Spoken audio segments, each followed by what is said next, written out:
우리가 흔히 이 가정이라는 이 복음전에는 조금 부족함이 있더라도 서로 감싸주고 함께하며 용서와 사랑을 베풀어주는 은혜의 공간이라고 말할 수 있습니다. 세상에서는 받아들여지지 않는 용납과 이해가 베풀어지고 화평과 사랑으로 하나가 되며 하나의 아름다운 공동체가 되는 곳이 바로 가정입니다. 그래서 지친 우리의 몸과 마음이 힘을 얻게 되고 새 힘을 공급받아서 우리가 다시 일터로, 학교로, 그리고 세상으로 나갈 수 있게 되는 것입니다.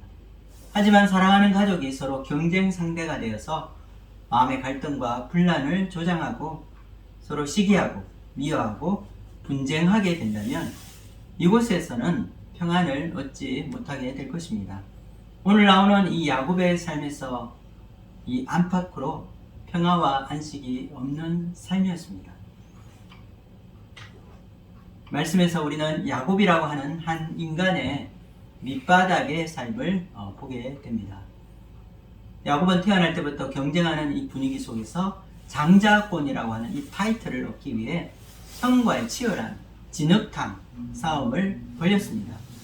형을 속이고 아버지를 기만함으로 결국 이 축복을 쟁취하고 이 승리하게 됐지만 이로 말미암아 이 형제관계는 파탄에 이르게 되었고 그는 위험에 처한 이 자기 목숨을 부지하기 위해 고향집을 떠나야 했습니다. 그리고 간신히 이 피신해 온 이 외삼촌 이 집에서 그는 또다시 가정에서 그리고 그의 일터에서 숨막히는 전쟁을 경험하게 됩니다. 2명의 아내에서 이제는 무려 4명의 아내가 되었습니다. 그리고 평화스러워야 할 가정에서 야곱 한 사람을 차지하기 위한 이 전쟁이 벌어지게 되었습니다. 라헬을 향한 이 사랑이 지고지순하고 그의 7년간의 이 헌신되고 이 아름다운 그런 모습을 보였습니다. 그는 사랑을 얻기 위해 온 열정을 바쳤고 그의 삶을 헌신하였습니다. 그리고 이제 사랑하는 이와 함께 아름다운 결혼 생활을 꿈꿨습니다. 그러나 이 야곱의 꿈은 산산이 조각나고 가정은 평화로운 안식처가 아니라 이 남편의 이 사랑을 이 흥정하는 시끄러운 시장터가 되고 말았습니다. 그리고 밖에서는 외삼촌과 조카가 이 고용주와 이 고용인이라는 계약 관계에서 만나서 서로 손해보지 않으려는 치열한 이 두뇌 싸움이 벌어지게 되는 것입니다. 합계 이 도합 14년이라는 긴 시간을 걸쳐 이 공을 들인 그의 모든 수고와 헌신이 사실은 아무것도 없이 허무하게 끝을 맺게 된 것입니다. 열심히 성실하게 살았지만 그에게 남은 것은 아무것도 없었습니다. 인생의 소중한 시간을 허비하고 그리고 자신의 값비싼 노동력을 착취당하게 된 것입니다. 그리고 이제 나머지 6년 동안 자신의 재산을 지키려는 한 사람과 자신의 몫을 되찾으려는 이 한 사람의 혈투가 벌어지게 됩니다. 거짓과 속임수가 판을 치고 있고 비열하고 이 저급한 공모술수가 난무하는 이 전쟁터에서 비장한 한판 승부가 벌어지게 되었습니다. 우리는 오늘 말씀을 보면서 이와 같이 혼탁하고 시끄럽고 생존 경쟁을 위해 이 몸부림치는 이 세상의 한 단면을 보는 듯한 그런 이 씁쓸한 생각이 들었습니다.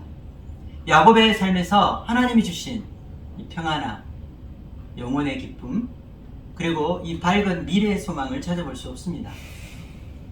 과연 이것이 믿음의 조상이라고 말하는 이 야곱의 삶에서 일어난 일이 맞는지 마음에 의심이 듭니다. 야곱은 정말 믿음이 있는 사람이었을까요? 오늘 말씀에서 우리는 한 번도 이 야곱이 하나님께 기도했다는 말을 찾아볼 수 없습니다.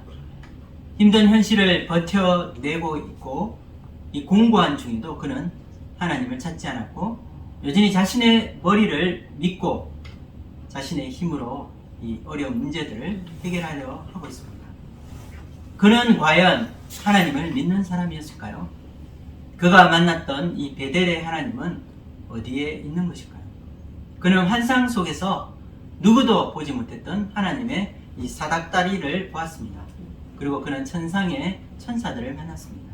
그가 환상 중에 경험한 형용할 수 없는 신비로운 세계가 현실에서 치열한 삶을 살고 있는 그에게 과연 어떤 의미가 있었던 것일까요?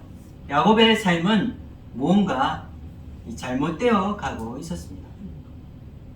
오늘 말씀을 통해 믿음으로 살아가야 할 우리 신앙인들도 경험할 수 있는 가정과 직장에서의 갈등, 이 분쟁 속에 우리 마음에서 일어나는 이 전쟁의 본질이 무엇인지 우리가 살펴보고 이 가운데 함께 하신 하나님의 뜻을 배워볼 수 있기를 기도합니다. 지난주 우리는 이 말씀에서 이 레아가 4명의 아들을 연거푸 낳으면서 하나님을 찬양하고 있을 때에 이 라헬은 자식을 낳지 못하는 자신의 신세를 한탄하고 있었습니다. 우리 함께 1절과 2절을 읽어보겠습니다. 라헬이 자기가 야곱에게서 아들을 낳지 못함을 보고 그의 언니를 시기하여 야곱에게 이르되 내게 자식을 낳게 하라. 그렇지 아니하면 내가 죽겠노라. 야곱이 라헬에게 성을 내어 이르되 그대를 임신하지 못하게 하시는 이는 하나님이시니 내가 하나님을 대신하겠느냐.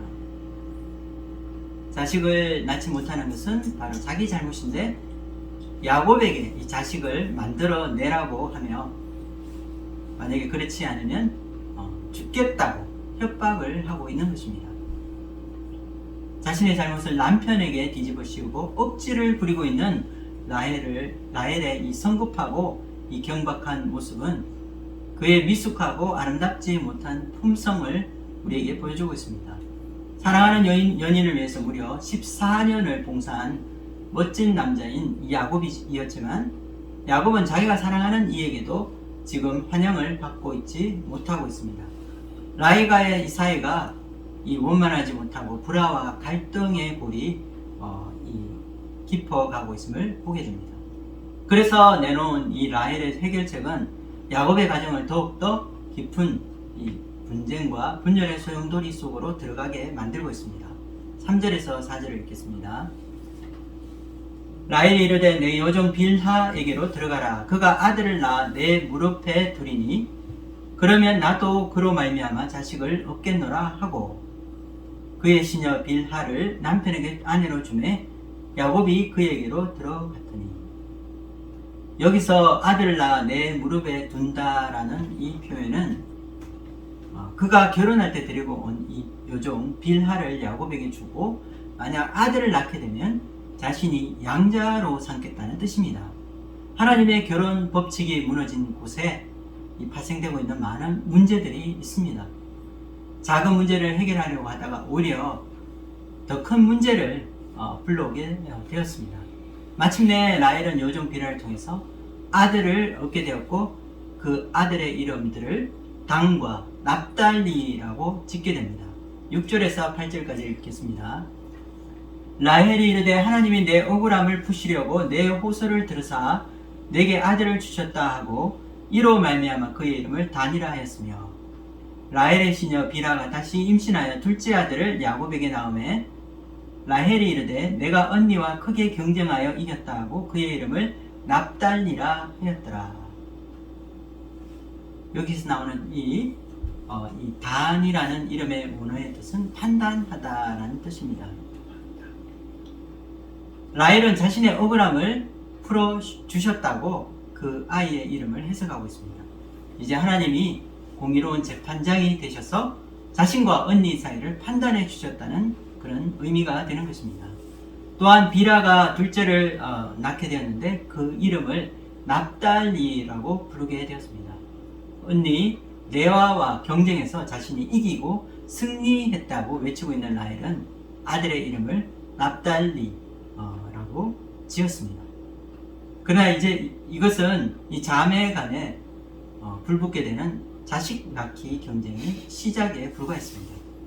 동생 라헬이 아들을 둘씩이나 얻게 되자 언니 레아가 역시 동생의 방법과 동일한 방법을 사용하게 됩니다. 자신의 여종이었던 시라를 야곱에게 주게 된 것입니다. 9절과 10절을 읽어보겠습니다.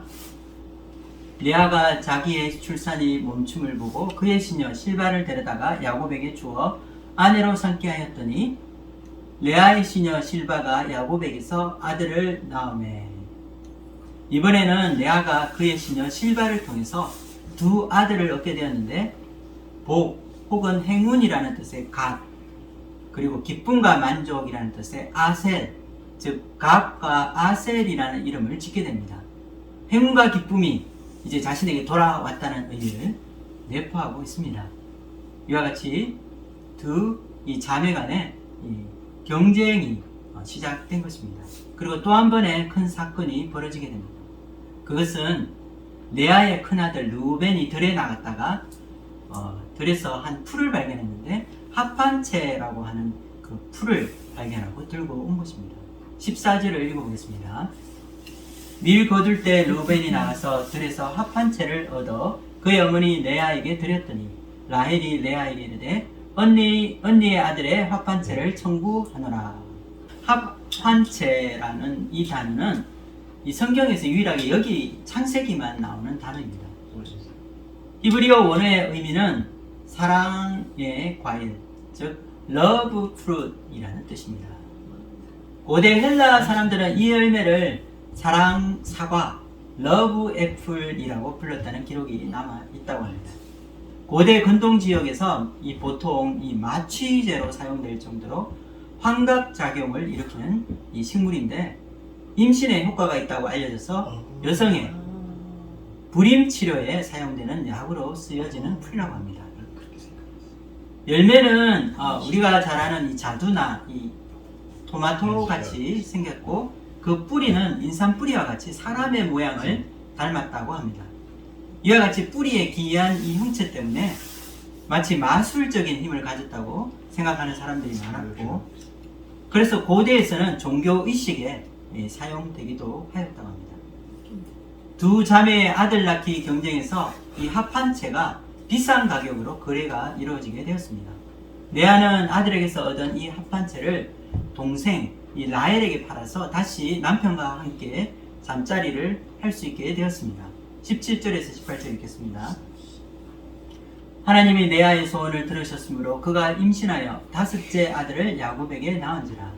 레아가 이르되 내가 내 시녀를 내 남편에게 주었으므로 하나님이 내게 그 값을 주셨다 하고 그의 이름을 이사갈이라 하였으며, 또다시 성경은 하나님이 들으셨다라는 단어를 사용하고 있습니다. 이와 같이 자식을 얻는 것은 하나님의 은총입니다. 하나님이 주시는 선물인 것입니다. 하나님께서 레아의 소원을 들으셨기 때문에 레아는 이 자신의 소원대로 더 많은 아들을 얻을 수 있었습니다. 레아의 다섯 번째 아들은 이사갈입니다. 각 혹은 보상이라는 뜻의 이사갈이라는 이름을 지었습니다. 실바를 야곱에게 준 대가, 그리고 합판채를 포기한 보상으로 얻은 아들이라는 뜻입니다. 또한 레아는 다시 임신하여 여섯 번째 아들을 낳았는데 그 이름은 거하다라는 뜻의 스불론이라고 짓게 되었습니다. 19절과 20절도 읽어보겠습니다. 레아가 다시 임신하여 여섯째 아들을 야곱에게 낳은지라. 레아가 이르되 하나님이 내게 후한 선물을 주시도다. 내가 남편에게 여섯 아들을 낳았으니 이제는 그가 나와 함께 살리라 하고 그의 이름을 스불론이라 하였으며, 아들을 여섯이나 낳은 이 레아는 그 이후에 딸 디나를 낳게 됩니다. 디나는 이 판단, 재판관이라는 뜻을 가진 이름입니다. 3명의 자녀를 더 얻게 된 레아에 비해서 아직 한 자녀도 얻지 못한 라헬의 임신 소식이 들리게 되었습니다. 그리고 성경은 이것을 하나님이 라헬을 생각하셨다라고 해석하고 있습니다. 22절을 읽겠습니다. 하나님이 라헬을 생각하신지라. 하나님이 그의 소원을 들으시고 그의 태를 여셨으므로. God remembered Rachel. 하나님이 이 라헬을 기억하셨습니다. 라헬이 자녀를 얻지 못한 것도 바로 하나님의 큰 뜻과 이 계획 가운데 있었음을 말하고 있는 것입니다. 앞에서 우리는 하나님께서 이 레아가 남편의 사랑을 받지 못하는 것을 보시고 그의 고통의 소리를 들으시고 은혜를 베푸셔서 자식을 주셨음을 배웠습니다. 이와 동일하게 하나님께서는 이 라헬의 고통의 소리도 들으시고 그의 마음을 보신 것입니다. 하나님의 때와 시간이 어떤 때는 우리가 생각하는 것보다 더 많이 늦어지고 지체될 때가 있습니다. 그러나 하나님의 이 깊은 경륜과 그분이 이루시는 하나님의 역사를 우리는 신뢰해야 할 것입니다. 설령 우리의 생각과 우리의 계획과 다르다 할지라도 하나님의 뜻과 계획은 우리의 생각과 계획보다 크고 높다는 사실을 믿어야 할 것입니다. 때로는 우리가 느끼기에 너무나 지체되는 것 같고 너무 오래 우리를 기다리게 하는 상황 가운데서도 우리는 결코 포기해서는 안 됩니다. 왜냐하면 하나님의 시간, 이 카이로스가 언젠가는 우리에게 다가올 것이기 때문입니다. 하나님이 예정하신 그때가 되면 그 일이 반드시 이루어지게 될 것입니다.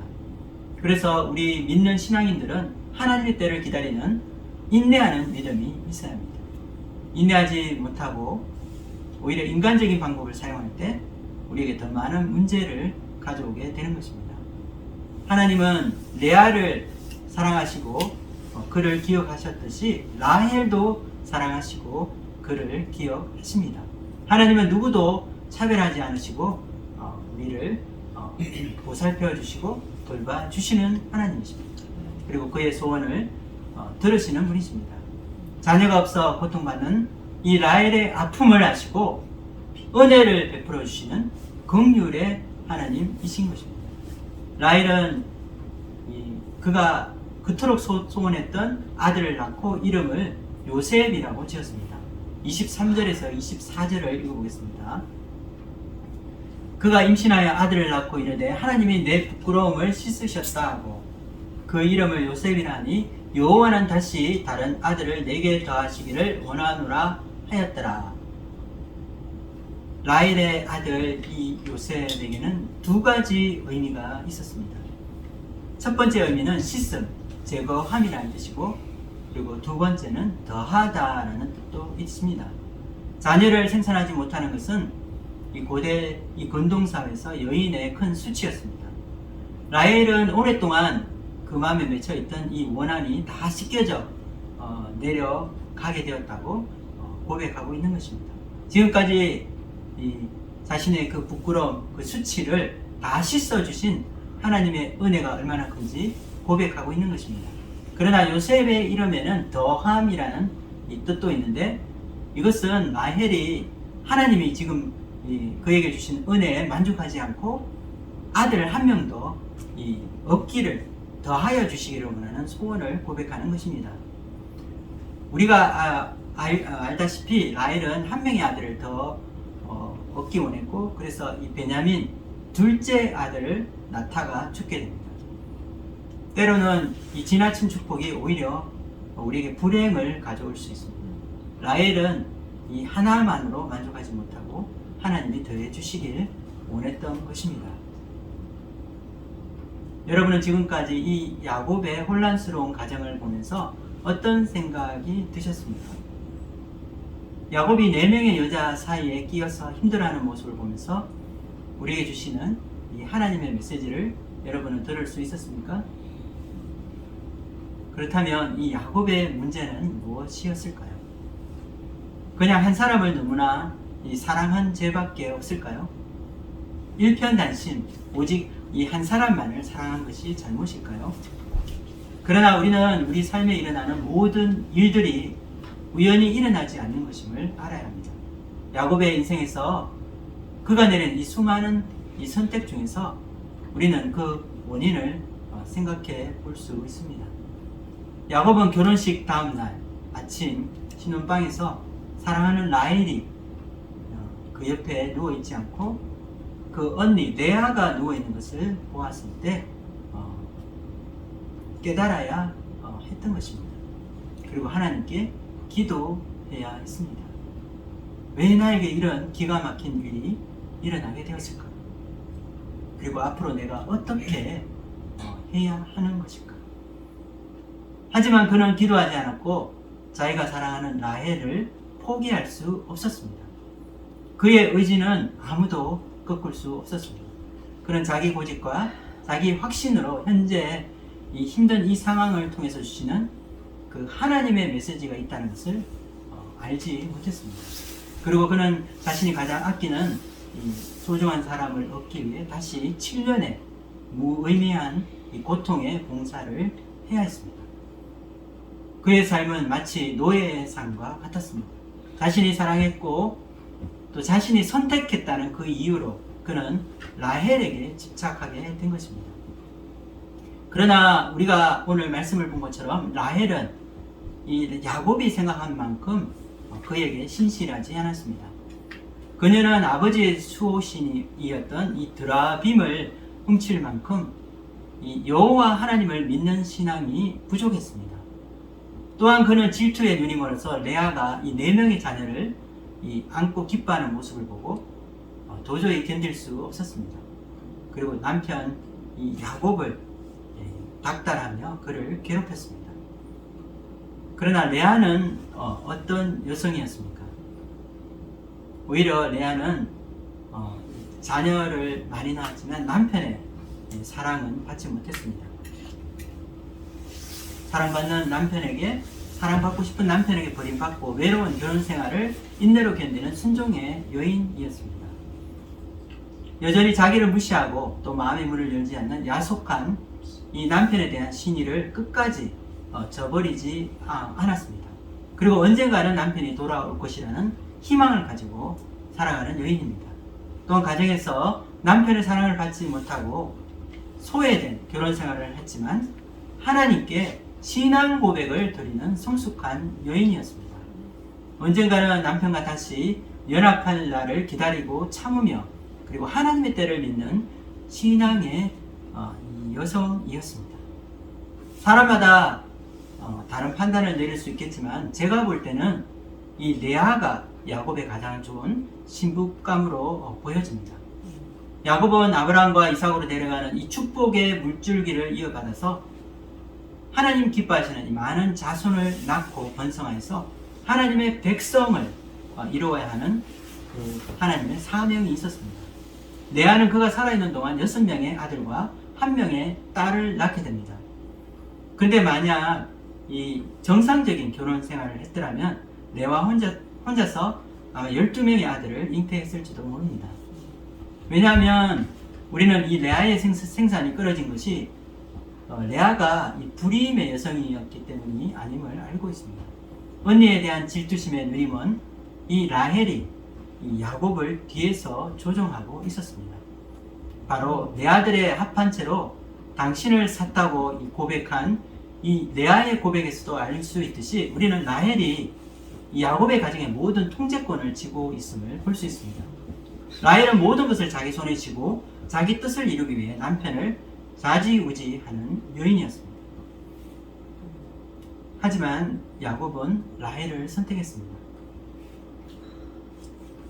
그는 그의 안목의 정욕, 육신의 정욕으로 이 겉사람만 보았지 그 내면에 숨어있는 하나님의 성품을 알아보지 못했습니다.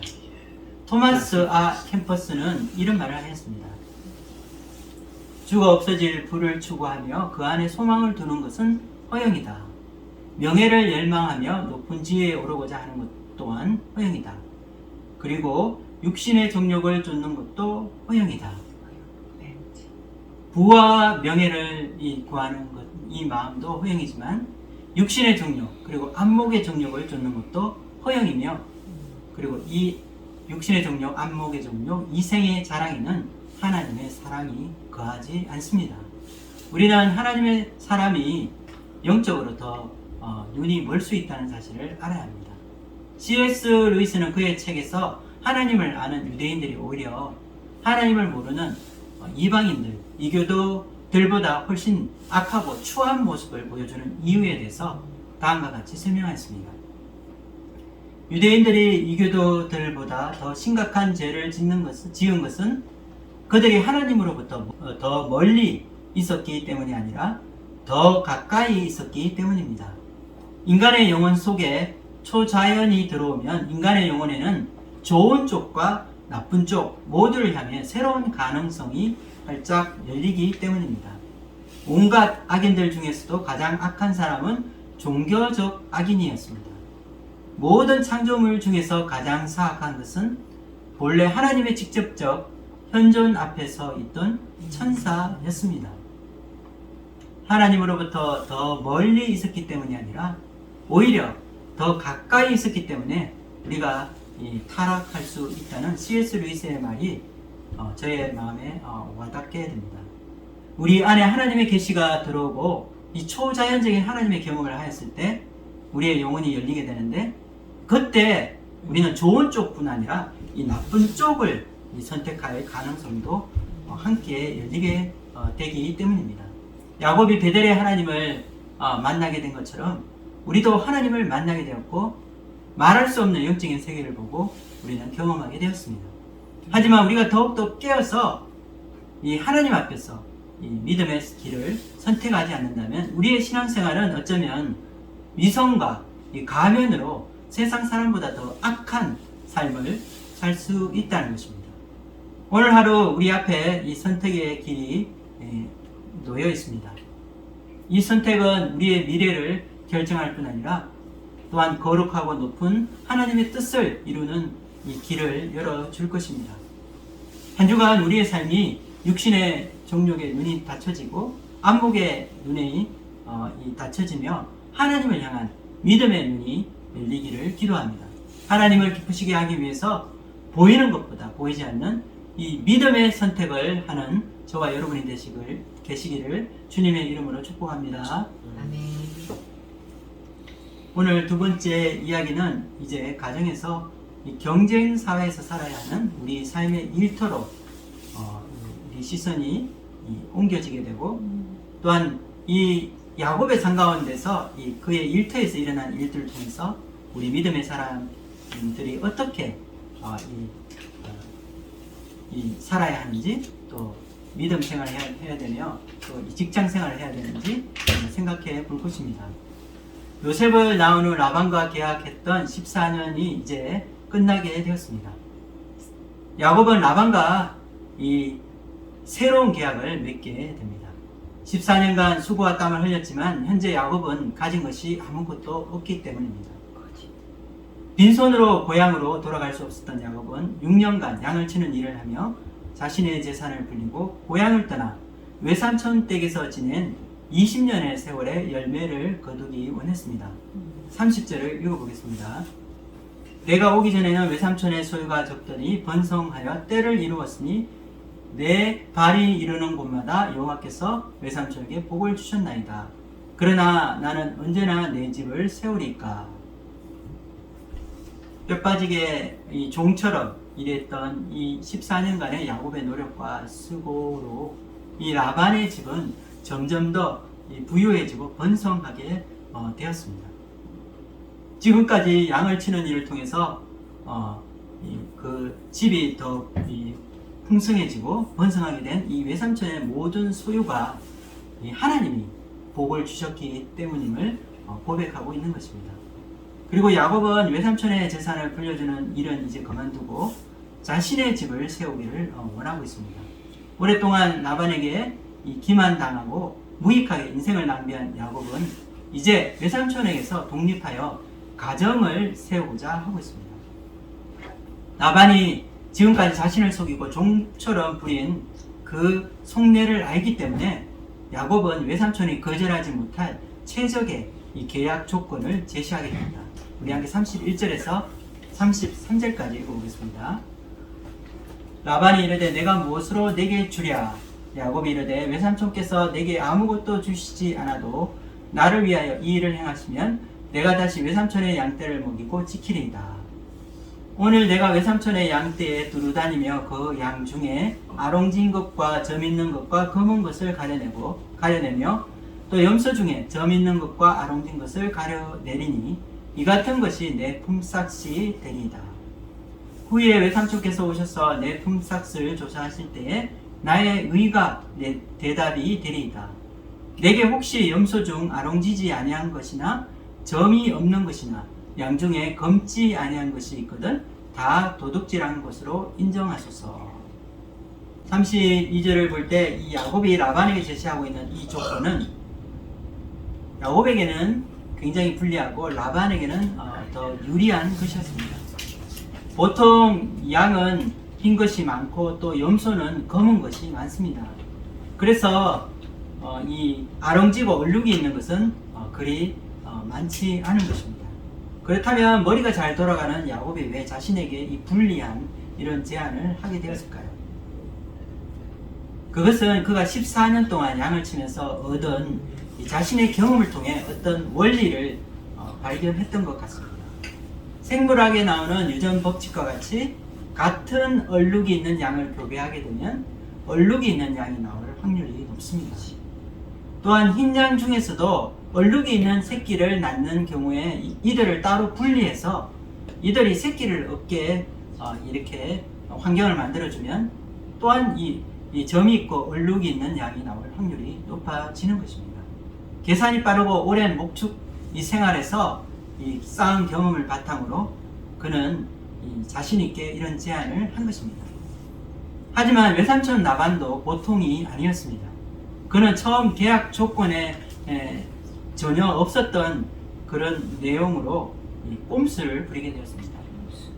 야곱이 치는 가축에서 점 있고 이 얼룩진 양들을 다 골라서 모두 데려가 버린 것입니다. 35절에서 36절을 읽어보겠습니다.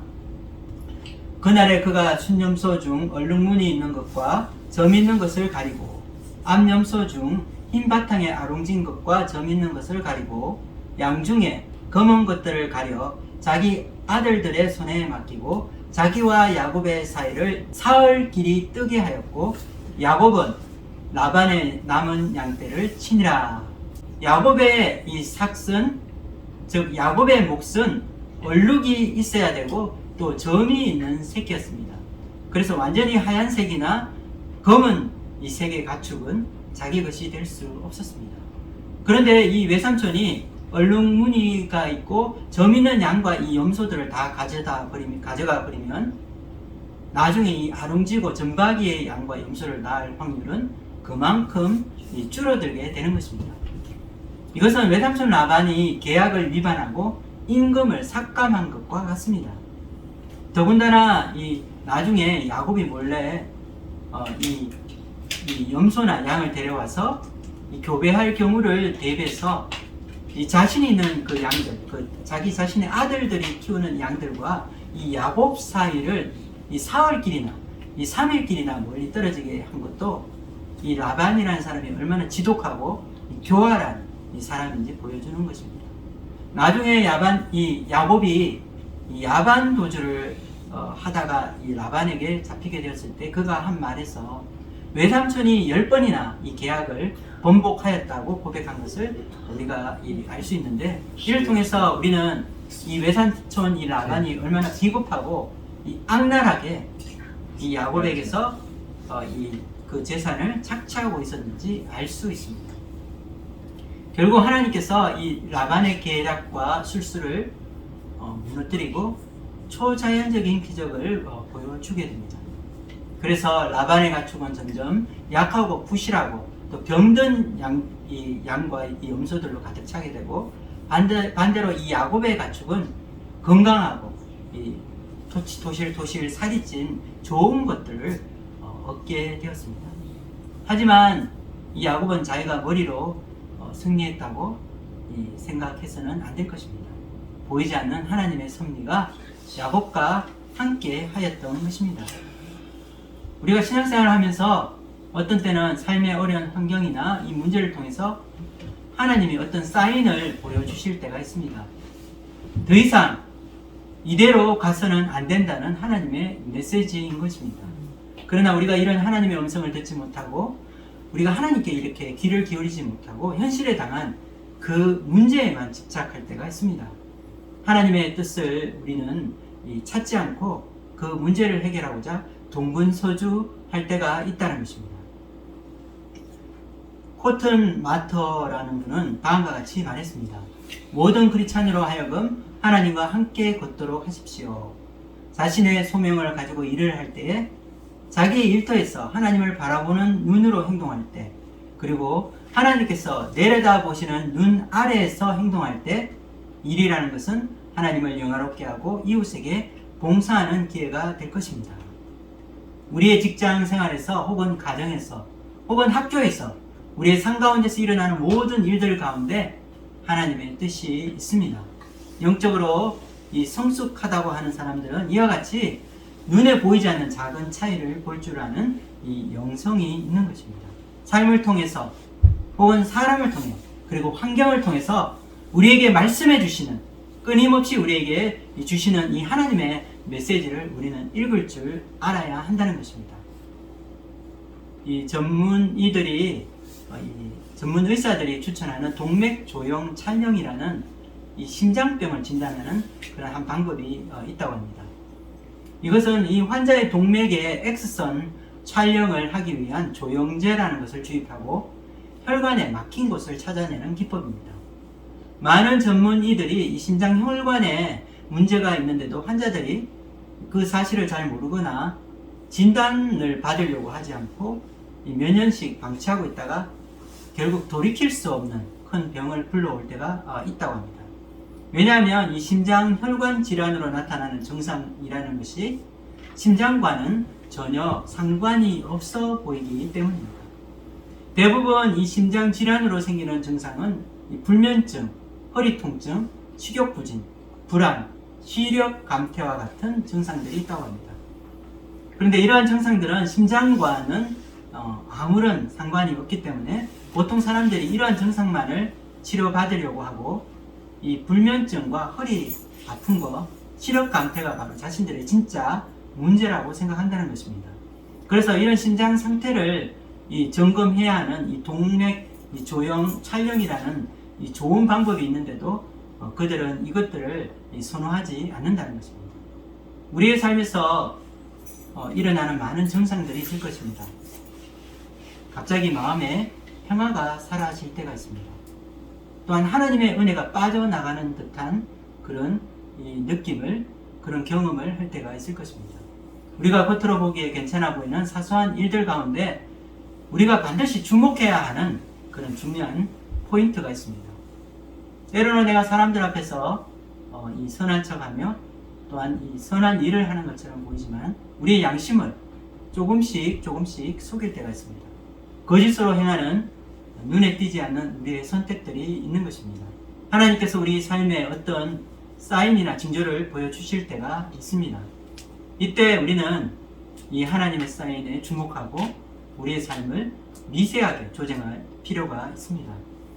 예상치 못한 힘든 환경을 만나게 되거나 갑자기 일이 꼬이거나 엉뚱하게 우리가 오해받는 일을 당하거나 때로는 이와 같은 전혀 예상하지 못한, 생각지 못한 이 곤란한 상황에 놓이게 될 때가 있는 것입니다. 때로는 내가 가는 이 길이 하나님 주신 비전을 따라가는 사역의 길이라 할지라도 생각지 못한 변수로 우리를 당황하게 할 때가 있습니다. 앞에 가로막혀 있는 힘든 이 큰 장벽을 만나서 우리가 전전긍긍할 때에 해결책을 강구하기 위해 머리를 굴리는 것이 아니라 우리가 가는 길을 잠시 멈추어 서야 한다는 것입니다. 이 모든 것을 통해서 우리는 하나님이 무엇을 말씀하시는지 하나님의 메시지에 귀를 기울여야 하는 것입니다. 하나님의 이 뜻을 발견하고자 애쓰고 하나님의 이 뜻을 우리는 찾아야 한다는 것입니다. 겉으로 보기에는 전혀 관계없는 것 같고 하나님 일과 전혀 무관하게 여겨지는 일들이 있을 것입니다. 심장과 상관없는 이 수많은 증상들이 발견된다 하더라도 심장 혈관을 조사하기 위한 이 동맥 조형 촬영이 우리에게 필요하듯이 우리에게도 심장과 같이 중요한 신앙의 본질적인 문제가 있습니다. 하나님 뜻에서 조금씩 내가 벗어나고 있지 않은지 우리는 자신을 조심스럽게 점검할 필요가 있습니다. 우리는 하나님에 대해 더욱더 민감해져야 할 것입니다. 또한 사소한 삶의 사건, 이 사고 앞에서 우리는 하나님의 뜻이 무엇인지 찾아내는 영적인 감각을 길러내야 할 것입니다. C.S. 루이스는 그가 쓴 이 에세이 이 세상의 마지막 밤이라고 하는 글에서 이와 같은 말을 하였습니다. 그분은 눈 깜짝할 사이에 친히 완전하게 하실 수 있는 일을 우리에게 맡겨 느릿느릿 어설프게 하게 하십니다. 그분이 맡기신 일을 우리가 소홀히 하거나 실패하는 것도 허락하시는 것입니다. 유한한 자유의지를 가진 자들이 어떻게 전능자와 공존할 수 있는지 우리가 깨닫게 하시려는 것입니다. 우리는 경기에 참가할 특권을 받은 자, 그 안에서 협력하여 작은 이 삼지창을 휘둘러야 하는 자입니다. 하나님이 이런 과정을 거쳐서 아무것도 아닌 존재를 대단한 존재로, 아니 신의 아들들로 만드십니다. 하나님께서 우리에게 무한한 자유를 주시고 또한 우리를 당신의 소중한 동력자로 불려주셨기 때문에 사실 우리의 책임은 더욱더 중요한 것입니다. 하나님이 인격적인 분이시기 때문에 때로는 우리의 선택에 전혀 관여하지 않으시고 우리에게 모두 맡기는 것처럼 보일 때가 있습니다. 하지만 우리가 선택한 작은 일에도 우리는 양심의 소리를 들을 줄 알아야 하고, 우리가 판단하지 못하는 일들 내면에 하나님의 메시지를 들을 줄 아는 영적인 눈이 열려 있어야 할 것입니다. 한 주간 우리의 삶에 하나님 주신 이 자유로 하나님 기뻐하시는 믿음의 선택을 우리 모두 할 수 있기를 기도합니다. 또한 우리 삶 가운데 일어나는 이 작은 일들 가운데서 우리가 하나님의 음성을 듣고 하나님의 뜻을 분별할 수 있는 영적인 이 눈을 가져야 할 것입니다. 그래서 하나님이 기뻐하시는 이 믿음의 삶, 하나님의 영광을 우리가 증거하는 그런 아름다운 신앙인의 삶을 사시는 저와 여러분이 되기를 주님의 이름으로 축원드립니다. 기도하고 마치겠습니다.